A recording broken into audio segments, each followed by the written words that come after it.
This is Benjamin Franklin, one of the critical founding fathers of the United States, world-renowned inventor and intellectual, and famous hater of the German people. There's this often iterated Ben Franklin quote you'll hear people toss around every once in a while here in the States. It held true in the 18th century, and it applies every bit as much in the 2020s. In this world, nothing can be said to be certain, except death, taxes, and the early new Call of Duty release.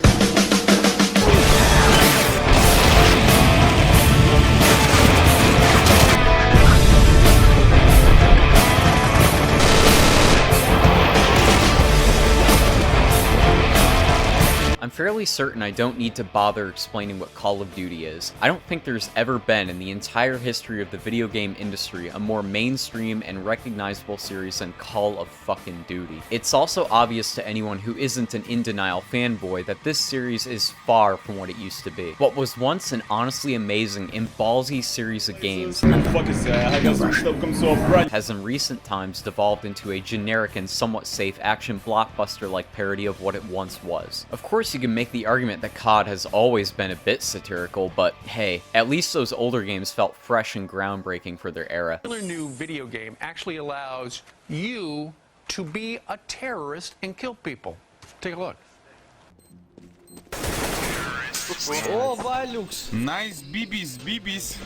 Валюкс, молодец! As of late, however, COD games have been quite lackluster in what they bring to the table, with 2021's Vanguard being so poorly received that the series is still feeling its negative impact to the current year. And although the new Modern Warfare games as well as Cold War have been, in my opinion, very enjoyable, at least in the single-player department, the fact that these game studios have had to fall back on older titles and bank off our nostalgia is a sign of their ever-growing creative bankruptcy. Personally, I feel very fatigued with COD at this point, and although I love this series and have many fond memories of it, I think that after Modern Warfare 3 version 2 comes out, I will have fallen off of it entirely. Poke me if a new Black Ops game comes out, assuming it even has any connection to the first two fucking Black Ops games in the first place. Train go boom.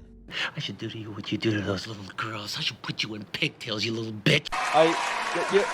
Yeah, just give me all your money. By the way, guys, be sure to like the video and to subscribe. I make daily Fortnite vlogs and Roblox Let's Plays.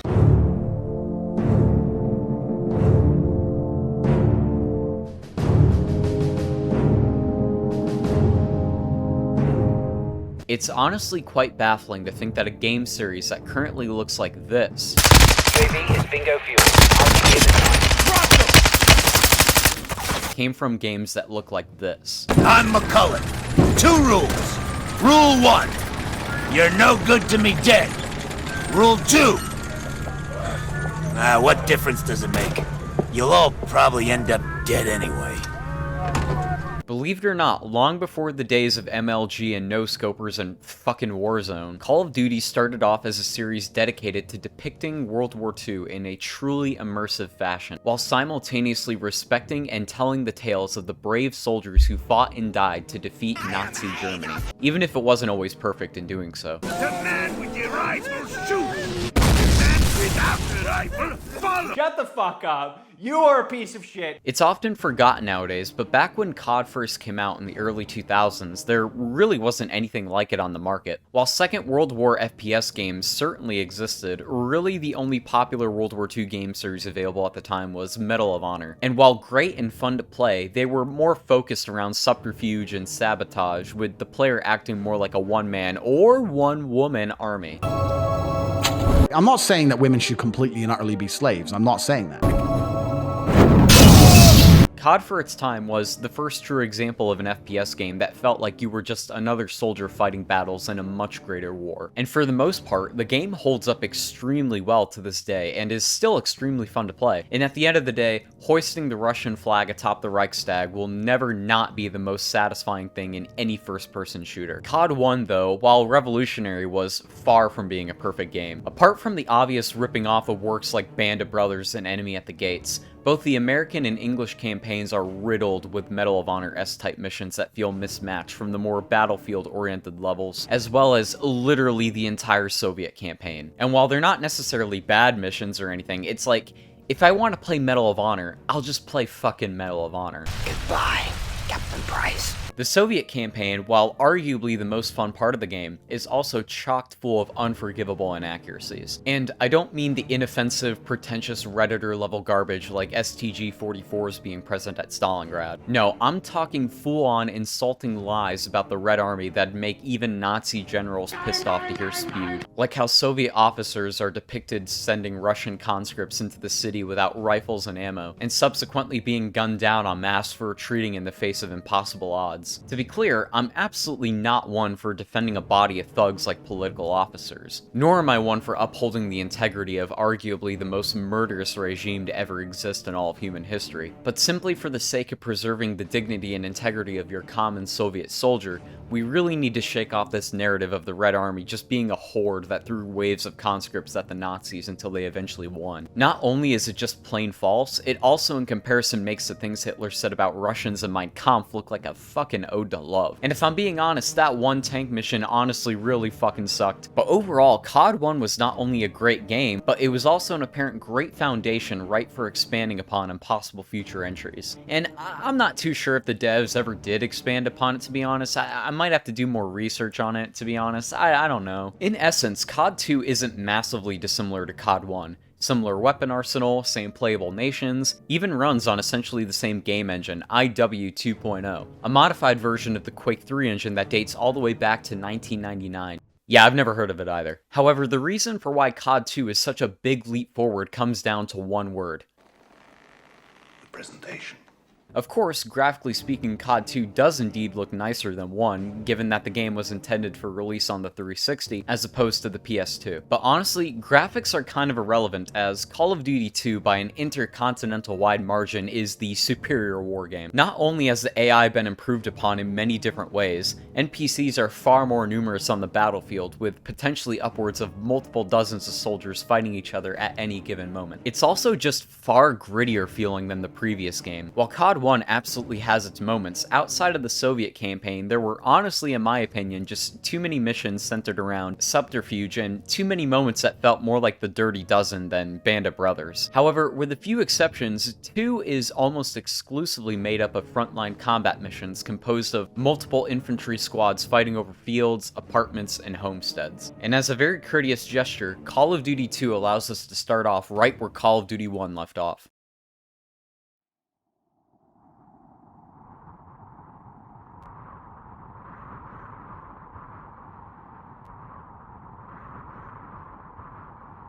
Welcome to basic training, comrades. If you wish to survive, you will do exactly as I say.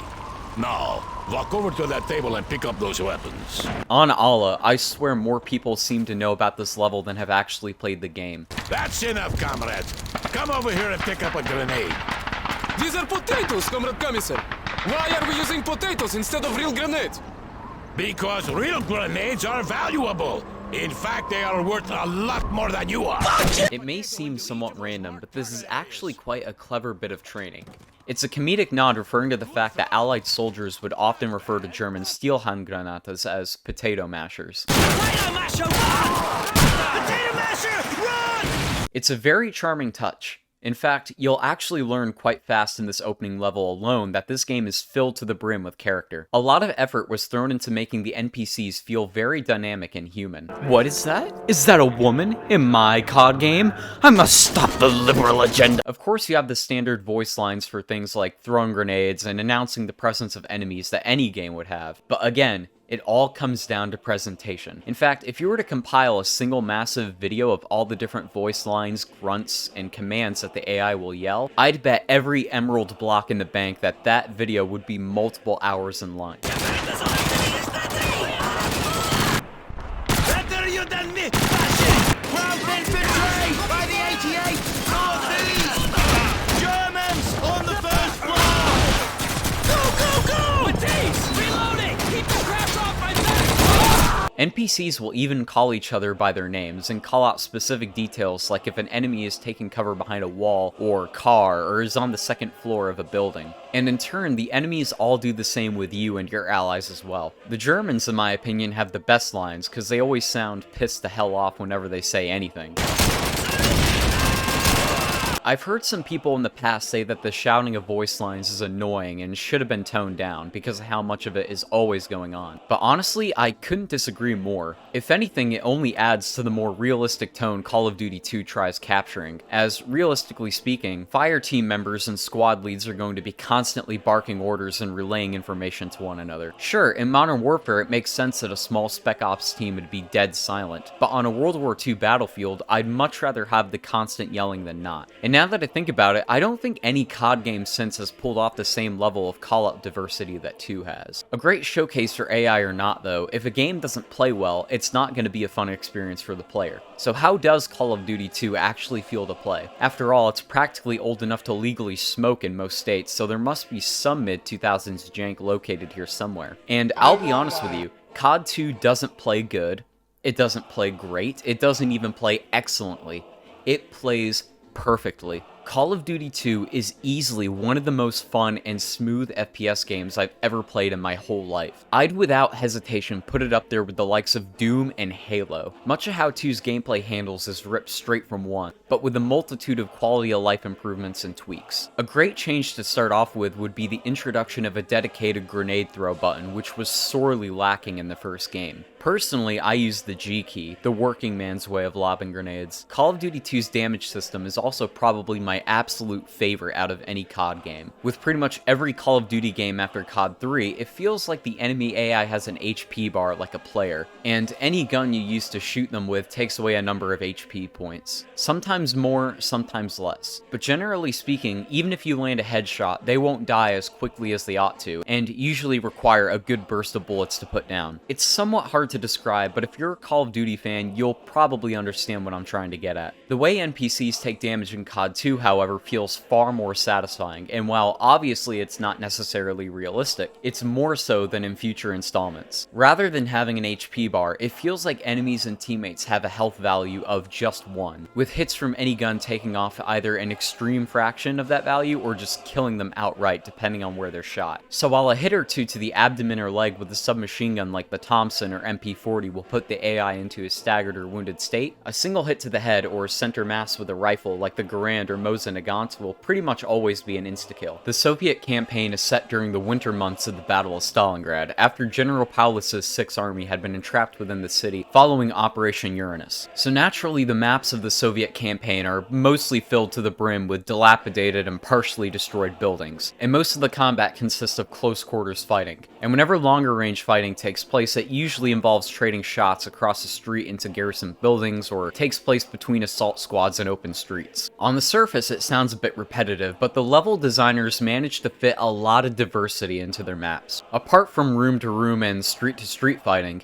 you and your Soviet squad mates go head to head with Germans in locations such as squares, charge each other in open stretches, all while including objectives such as destroying tanks that look like a weird fictional blending of a Panzer II and III, repairing telephone wires, and defending and assaulting strongpoints. One of the missions even revolves around the fighting at Rail Station Number 1, a location that, in real life, switched hands over a dozen times in less than 12 hours of fighting. So don't go saying there isn't a level of historiosity in classic COD games. In fact, the Stalingrad campaign, despite the fast action only a COD game can provide, is very authentic feeling and looking, probably because this time the designers actually did some real research instead of spending an afternoon watching enemy at the gates. Not only do none of your allies get killed by blocking detachments, but the STG-44s are nowhere to be seen like in the last game. And the actual design of Stalingrad is based on actual maps and architectural designs from the time. The ragged and tattered model designs for the German army also nicely and subtly convey just how desperate a state the Sixth Army truly is in. Between the fun and gritty feel of the combat and the great historical attention to detail given to the Russian levels, it honestly makes for one of the best Stalingrad campaigns ever put into a World War II shooter. All of this culminates into the final few missions where you and your comrades fight towards and take Stalingrad City Hall in January of 43, just before the battle's official end. Armed with a sniper rifle and Panzerschreck, you and your fellow Red Army soldiers hold off a massive German infantry and mechanized assault, in what is a very satisfying climax to history's single largest battle.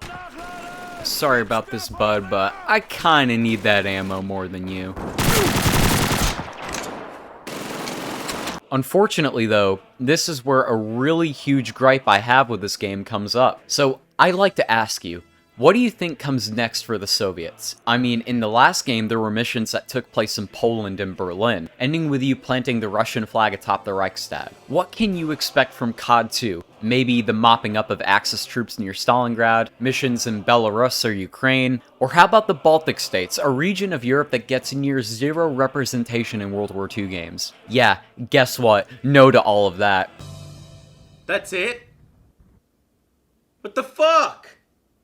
There is no more Soviet campaign. Stalingrad is all you get of the entire Eastern Front. The largest and bloodiest war in all of human history, and the only thing you get is Stalingrad. All the missions of which can be beaten in an hour on normal difficulty. It's honestly extremely disappointing, considering that in COD 1 the Russian levels were arguably the most fun part about the game. And it's not only the Soviet campaign that gets shafted either. They're not even the ones who get it the worst. This is actually a huge recurring issue, as you'll soon see.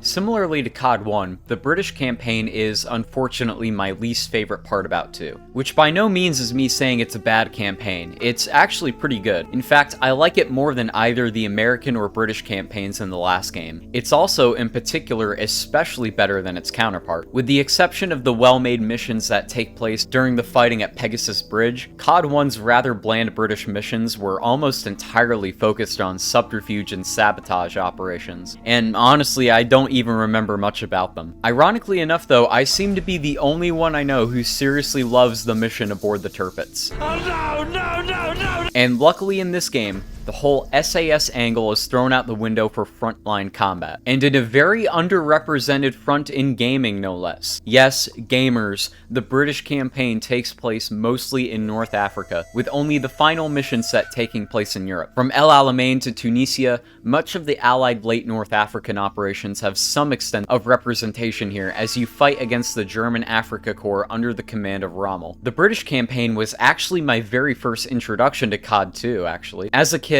I had the Call of Duty 2 demo installed on my Xbox 360, and the single level the demo came with was the battle for the port of Aldaba. And I don't know if it's my nostalgia talking or what, but I genuinely believe this is the most fun level out of all the British ones. Seeing the dogfight in the sky above the city and destroyed columns of vehicles on the road, as well as the Royal Navy ships in the sea, and the various other environmental scripted moments makes for an extremely cinematic and intense setting for what is also a well-designed, fast-paced mission beaten out only by some of the American levels, which is probably why they chose Aldaba out of all the missions to be the one that represents the demo. I bet if you let someone play only this level and snag their controller away afterwards, they'd be hitting you over the head with a steel pipe for more. And honestly, for a campaign that's set largely in a flat, open desert with only the occasional ridgeline or village, the devs did a really good job with the diversity and level design. During the Battle of El Alamein, you have to storm trench lines and clear a number of artillery positions to make way for your armored forces. And during the Tunisia missions, you're constantly being ambushed and outflanked by superior German forces. You even get to man the flat gun of an armored car as well as an AA gun that you use to shoot down an ungodly amount of Stukas out of the sky, which both may seem a given and a bit stale nowadays given just how many rail shooter sections COD loves to force into its game.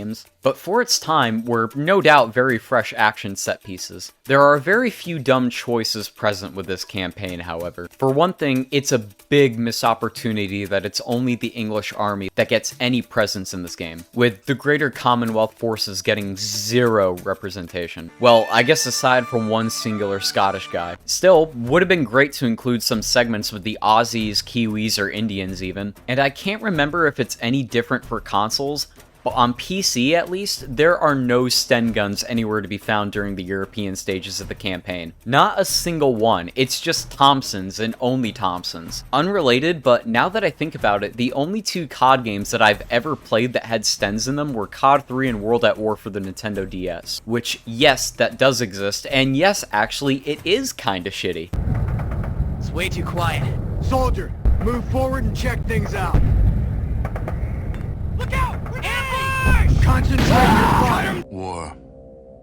War never changes. And also, similarly to COD 1, the missions where you're controlling a Crusader tank in Libya are all very shit in my opinion. Yeah, vehicle combat in COD wouldn't actually be any good until the next game, as it turns out. Honestly, these missions are almost not shit, but what really kills it is how the gun on your tank functions. There are absolutely no crosshairs present on your HUD while firing the gun, and because of the off-centered angle the camera is placed at, actually properly landing a shot while on the move or from long distances is about as feasible as hitting a moving target from long distance with a Carchano rifle while your vision is obstructed by the local flora, which is to say, it's literally impossible, and also the CIA killed Kennedy. It's like a Panzer II.5.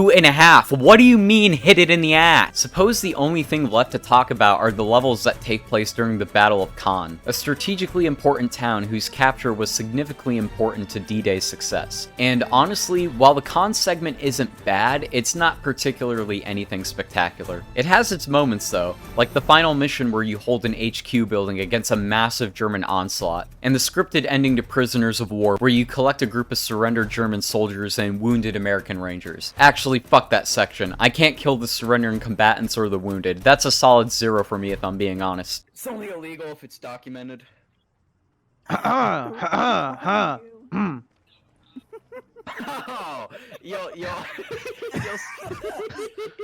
So, like I said earlier, the British campaign, it's pretty fun, but there are some design choices that really scream missed opportunity to me. And also, again, That's it?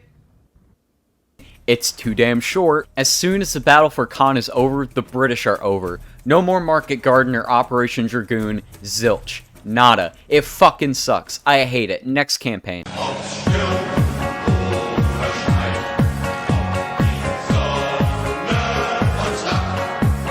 Hey Lucy, ich hab deine hässliche Schwester gefickt. Hey Ami, ich hab deine Freiheitsstatue gefickt. Riff Bozo, du britisches Schwein! Ah, ich bin ein Gamer, ich will Menschen weg, die leben holen! Tote oder wir getötet, Mann! Tote oder werde getötet! Wow, guys, what can I say? I don't know what came over me there. Ooh, I am so sorry. You know, what can I say? It's like my dad always told me. There's a little Nazi in all of us.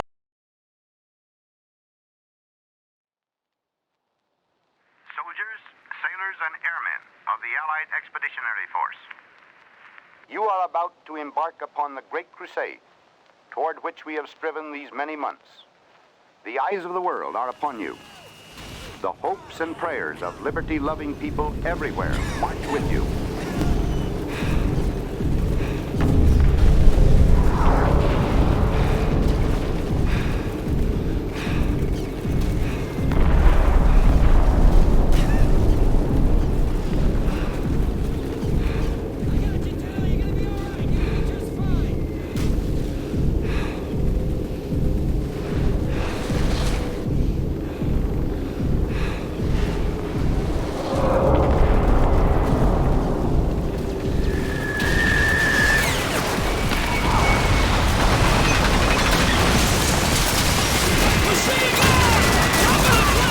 It goes without saying, but COD 2's landing at Point du Hoc is one of the most iconic moments in the entire series. And if I'm being honest, it's probably one of, if not the most fun, D-Day missions ever put into a game. To give a brief bit of context to the storming of the point, prior to the D-Day landings on June 6th, the Germans were believed to have deployed a number of heavy 155mm artillery guns close to the cliffs overlooking the English Channel. These guns, having the potential to fire at quite a long range, ran the risk of inflicting heavy casualties on the Allied invasion forces at Utah and Omaha beaches, and their sabotage was deemed essential to the success of Operation Overlord. Originally, the task befell the 2nd and 5th US Ranger Battalions. However, due to setbacks, only elements of 2nd Battalion would end up assaulting the point, while the remainder of 2nd and the entirety of 5th would land at Omaha Beach instead. Upon landing on the beach, the Rangers would scale the cliff sides with cables fired from their landing craft, their ladders originally brought to scale the cliffs being too short to actually use. And upon their scaling, they'd fight their way to the German fortifications believed to be housing the German artillery, only to find that the deadly 155mm batteries had been moved from the point further inland, After a bit of patrolling, the soldiers would eventually locate the guns and destroy them. The Rangers would then, while in the meantime only receiving minimal support, dig in and hold their positions, only being relieved 2 days later from troops at Omaha on June the 8th,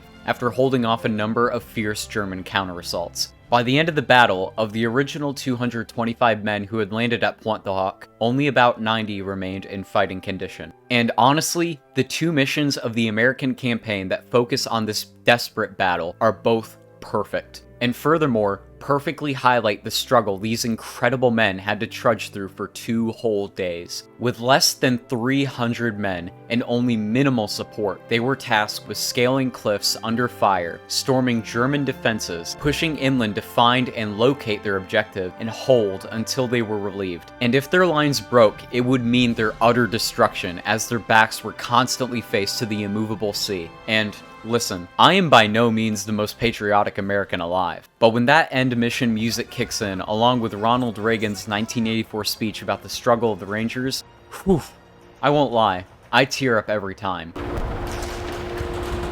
stand on a lonely, windswept point on the northern shore of France. At dawn on the morning of the 6th of June, 1944, the Rangers looked up and saw the enemy soldiers at the edge of the cliffs shooting down at them with machine guns and throwing grenades. And the American Rangers began to climb. They shot rope ladders over the face of these cliffs and began to pull themselves up. When one Ranger fell, another would take his place.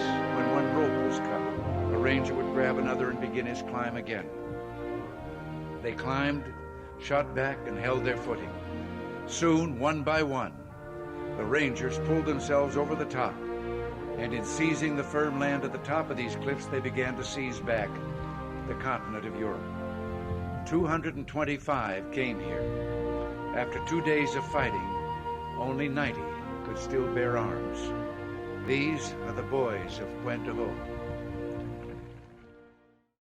Most of the rest of the mission roster is also filled with bangers. In fact, the level following the D-Day landings, the Silo, is a huge dub. It involves you and the Rangers storming the French town of Beaumont-Hague, taking various buildings in the town one by one. The thing I love most about this mission in particular is the combat flow. See, in most COD games, the NPCs tend to huddle closely around the player's position, rather than dynamically flow from position to position and fight independently from whatever action the player is taking. Hell, even COD 2 can be guilty of this at certain points. And it's a problem that makes the player feel like they're the world and not just a small part of it. In the Silo, however, firefights will constantly be raging all over parts of the town that the Rangers have managed to force their way into. So while the specific objectives may fall on the player to clear, there will be a multitude of firefights occurring in the streets and buildings that the player hasn't even approached yet. After clearing your objectives, you're assigned to a sniper position atop a damaged silo, hence the name of the level, and you and your company have to hold the town long enough for armored reinforcements to arrive, capping off the first set of levels in the American campaign. What can I say really? These past few missions are easily SS tier, and if you disagree, you're one of two things, a liar or a jealous Nazi.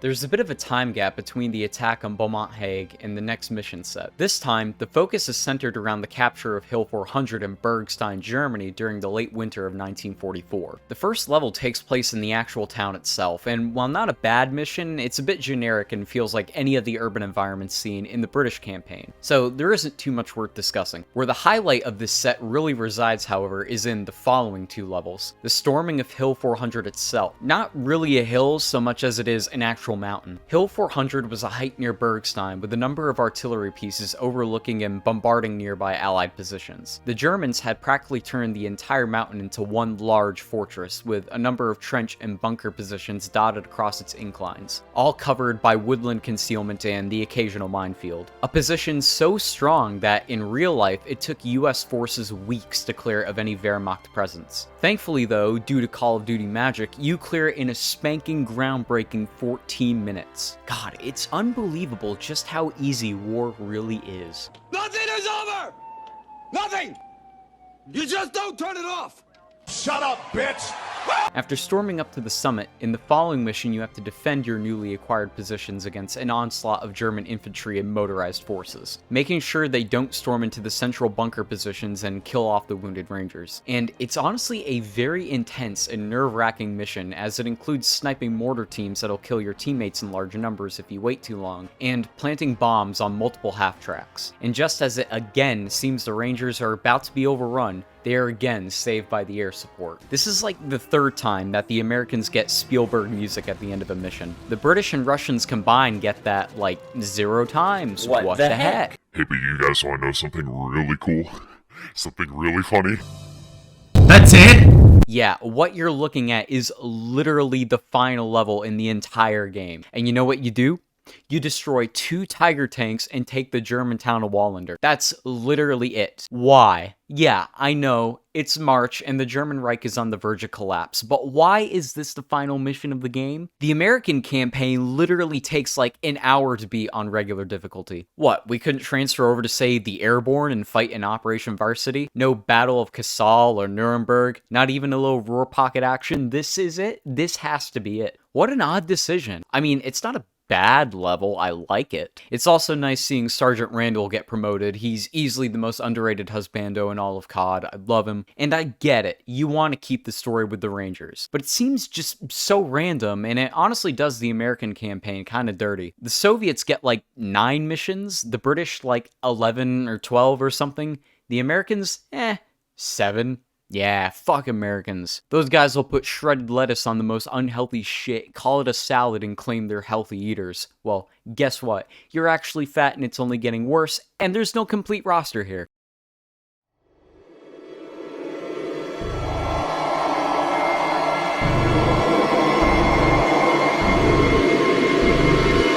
I don't know, I've never played it.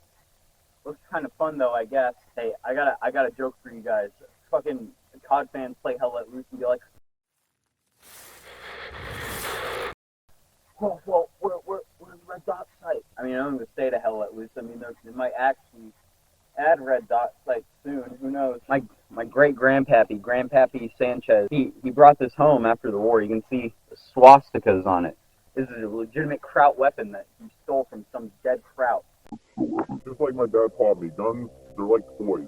The only difference between a Nerf gun and this right here is that this is actually useful. You could intimidate or kill a robber with this. It's just like a toy. Go out and play with the woods loaded with it. That's the only way you can get better. It's just like a Nerf gun. Like a toy.